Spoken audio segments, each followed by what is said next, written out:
حدیث مبارکہ میں آتے حضرت عائشہ صدیقہ طیبہ طاہرہ رضی اللہ تعالی عنہا ارشاد فرماتی ہیں جیسے ہی شعبان المعظم کا مہینہ شروع ہوتا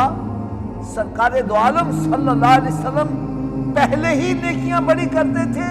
لیکن اس میں زیادہ اہتمام کرتے، اس میں نوافل زیادہ پڑھتے، روزے زیادہ رکھتے، قرآن پاک کی تلاوت زیادہ کرتے، بلکہ یہاں تک حدیث پاک میں آتا ہے میرے آقا صلی اللہ علیہ وسلم نے ارشاد فرمایا جو شعبان المعظم کا ایک روزہ رکھتا ہے، کتنے تھوڑا سا اونچی آواز سے فرمایا جو شعبان المعظم کا ایک روزہ رکھتا ہے کل بروز قیامت جنت میں وہ اس طرح میرے ساتھ ہوگا جس طرح یہ دو انگلیاں ساتھ ساتھ ہیں۔ اور ایک حدیث پاک میں آتا ہے جو شعبان المعظم کی ابتدائی تاریخوں کے 3 روزے رکھتا ہے اور 3 روزے آخر میں رکھتا ہے، اللہ تعالیٰ اس کو جنتی اونٹنی عطا کرے گا جس پر سوار ہو کے یہ جنت میں جائے۔